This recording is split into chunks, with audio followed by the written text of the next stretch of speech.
there, and we'll probably go out there, and maybe that's where her ashes will be spread. So, and we may have a formal service. This is informal. We'll have a formal service. Mom and Dad used to go down to Woodhaven Baptist Church, which was right down Kildare Farm Road. So, oh, that was fast. It's even on already. Now I just got to remember to hold it up here. Okay. So yeah, so there will be a formal service later on, trying to coordinate with my brother. I have a brother in Atlanta who has challenges with some of his family members, and they're trying to get come up here. So, and we'll announce that here too if people want to come to the formal service. And in the Tennessee service too, probably. So, yeah. But my mom has not been to Tennessee in a number of years. She hasn't been able to travel. I just would have loved to have gotten her back out there before this time.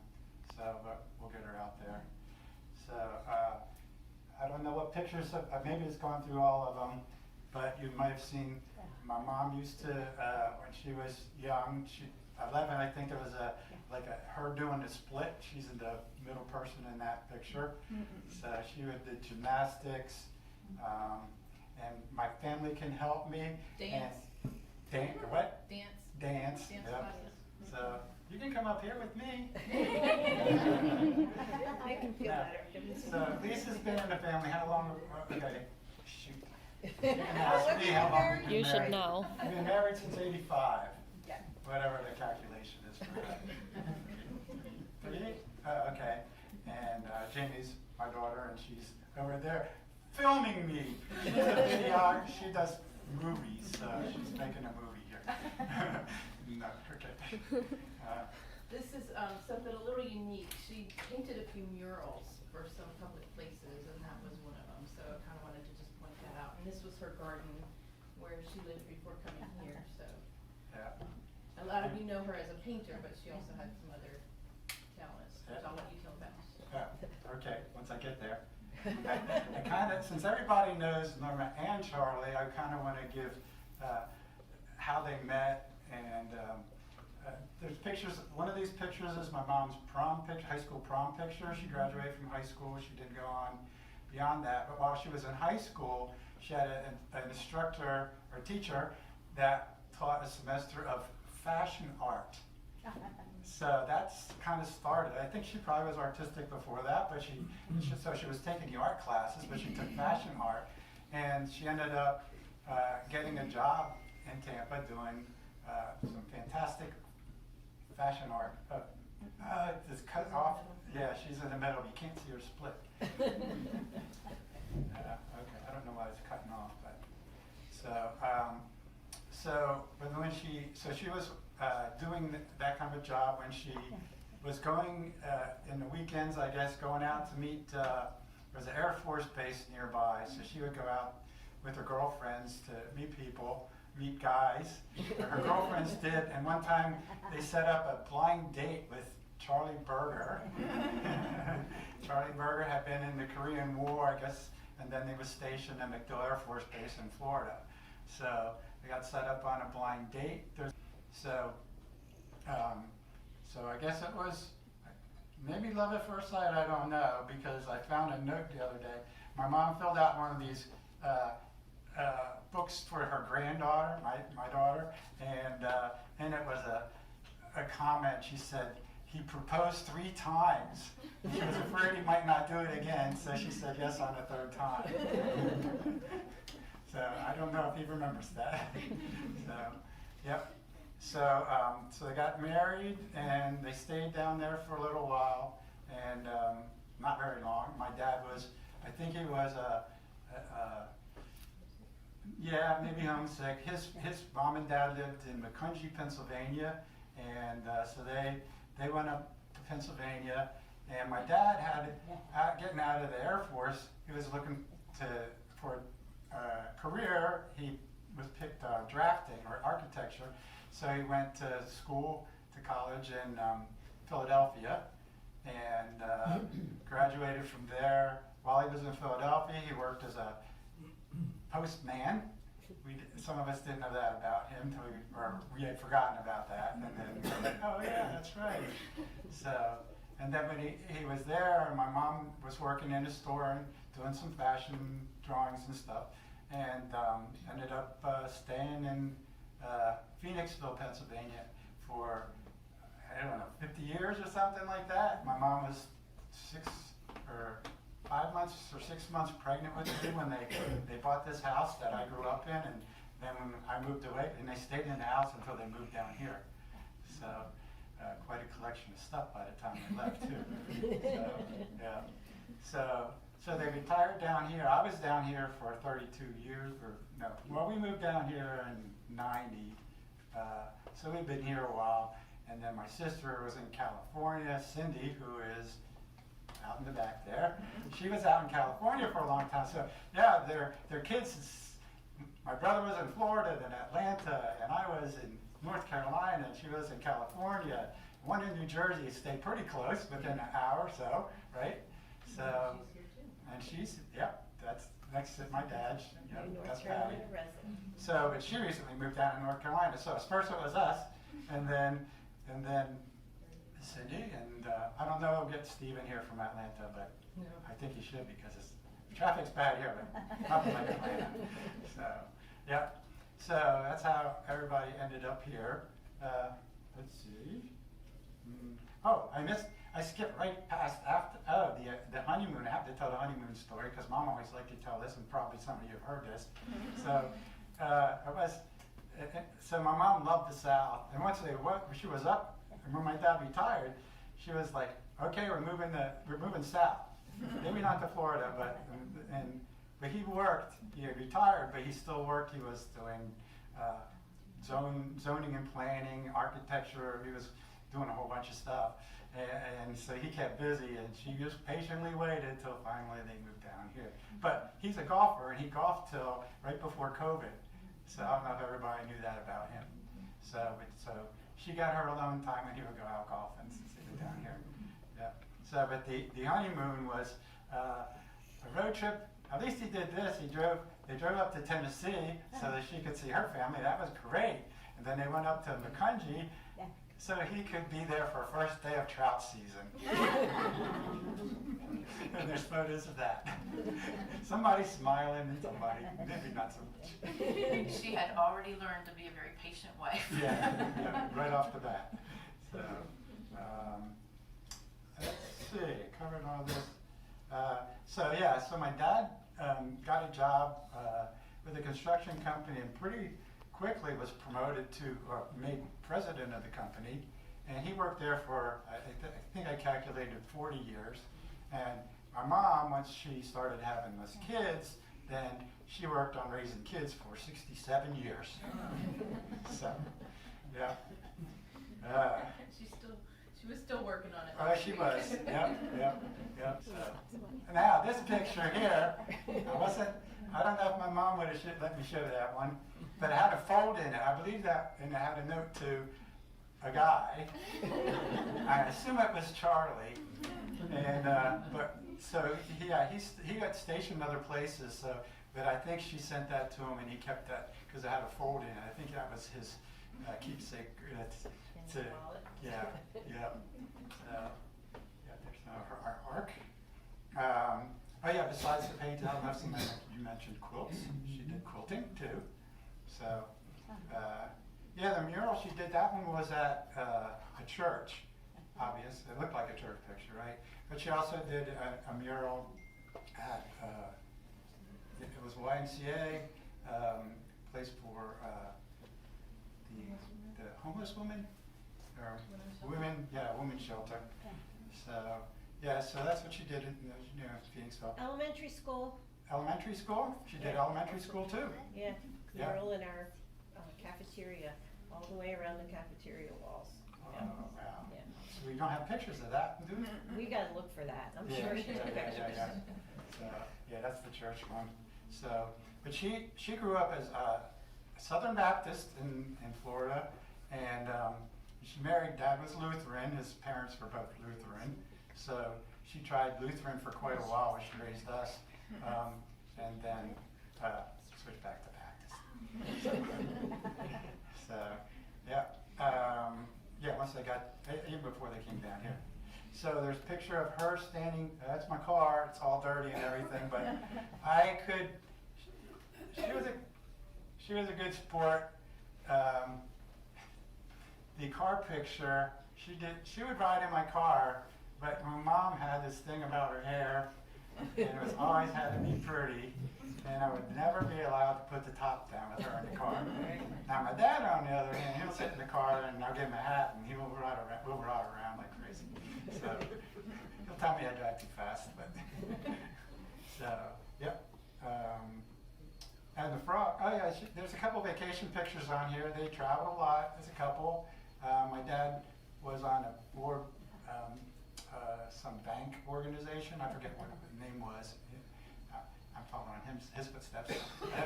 And but they had conferences all over the United States. They went up to Canada and they went to Hawaii. So I think. I didn't include the picture of it. They went on a cruise one time, and there was a picture of him with one of the scantily clad women. Yeah. So, and in Vegas, they were in Vegas and stuff. So, and they got to see the glaciers when they were in Canada. But they took a train. I don't know if anybody's done that, taking a train ride across Canada. They said that was one of their favorite trips, I think, my mom's. So. The frogs, the one she's standing next to a frog was somewhere in Arizona or something. So they went on a gorgeous trip out there together. So, I didn't have, so, not in pictures, let's see. And my mom was comfortable getting on a computer. I had a picture, I took it out, it was a little blurry, but showing Dad something on a computer, candid shot. But she had a Facebook page. She didn't post a lot, but she followed her grandkids and kids on that. And then I set her up with Instagram because my brother, who is doing artwork now, he is posting on Instagram, so she would get on and see the Instagram pictures and stuff. So that was really nice, being able to work with my mom and teaching her a little bit about computers because she knew more than I did.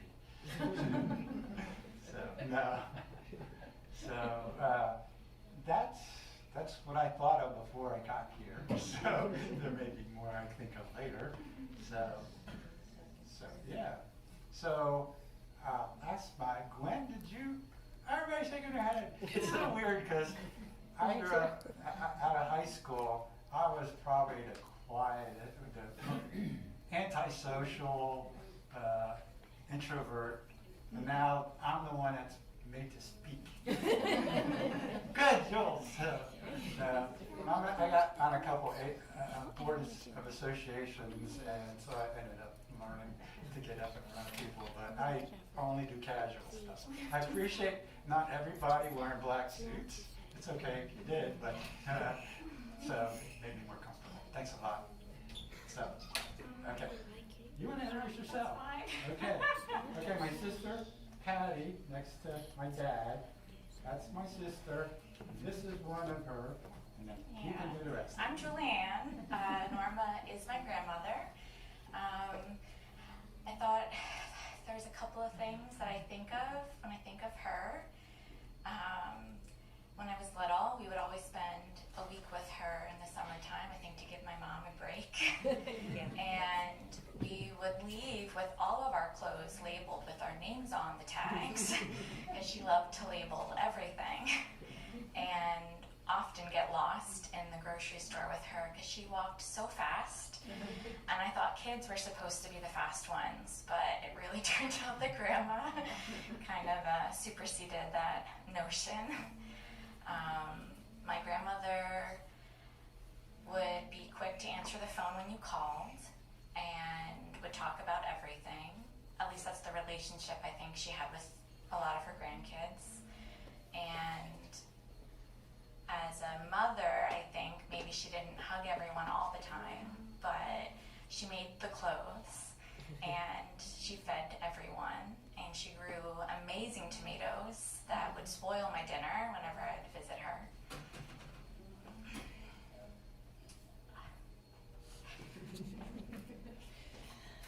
And she's being missed already, so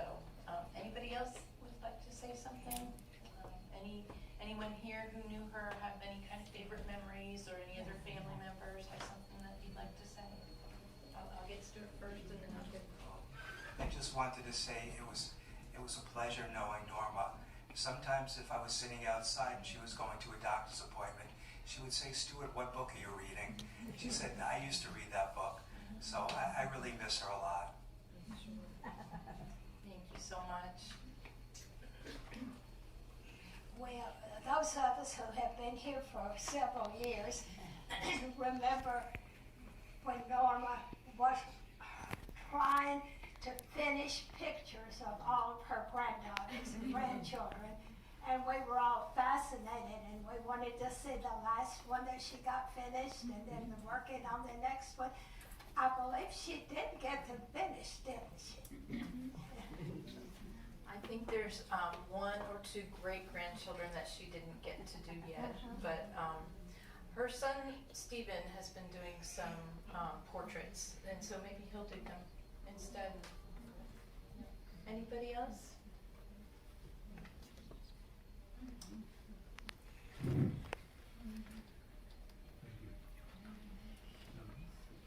We came here in early January, I think, of 2018, which was just about the time Norma and Charlie turned up. I don't think we would have got together. We live in the cottage, she lived here, and she certainly wasn't the aggressive type. But it was the fact that we were both painters. Now, this was a bit of a fraud because she was all watercolors and mine were all oils. And anybody who knows, they can't get any further apart than that. So, having introduced her, so to speak, we got to know her very well and got to the point where we set up Friday nights as the place to have dinner together, and we very rarely over the years missed that particular date. We're so sorry to see her gone. Thank you so much. The one night when she wasn't feeling well, I went over and did a COVID test, because of course that's the first thing in everybody's mind these days, and it was positive. And she said, "Please make sure to tell them I had dinner with them last night, and I really want them to know I had COVID, and I don't want them to get sick." And I'm glad you didn't. Anybody else? Hi, I'm Hugh McKinley, and we've known them since they moved to Apex. Oh, nice. We lived in Apex with them. We're members of the same church. So they came and joined, and I was their Sunday school teacher for years. Yeah. And we used to visit them at their home in Apex before they moved here. And maybe the people know it, but the reason that we're here in Woodland Terrace is because of Norma and Charlie. And so they recommended this for us. I play golf. Charlie plays golf. We had a lot of fellowship and time together. Norma is a great artist. I told some of the children, but I still remember going to their house when they were packing up to come here. Norma said to me, "Hugh, I don't know what I'm going to do with all these pictures." And then we were here, we visited them when they were actually unpacking. He said, "Hugh, I don't have room for all these pictures." So yes, she was an artist, a good artist, and we know her, and we love her, and Charlie as well. Do you want to say anything, babe? Norma was a great friend, and it was a shock to me and all of us that she died so suddenly. It was very quick, yes. And we'll be missing her greatly. Thank you so much. There's some of her paintings, that you see in the hallway near her room, and we'll be leaving those there, for at least a while. And who knows, maybe Woodland Terrace will even want to have one put somewhere on the walls in another location. So that'll help you remember Anything else? Anyone else? Okay. Well, thank you again so much for coming, and we'll be around if you do have other things you'd like to say, but don't really want to get up in front of everybody. We'll be here if you need to talk to us.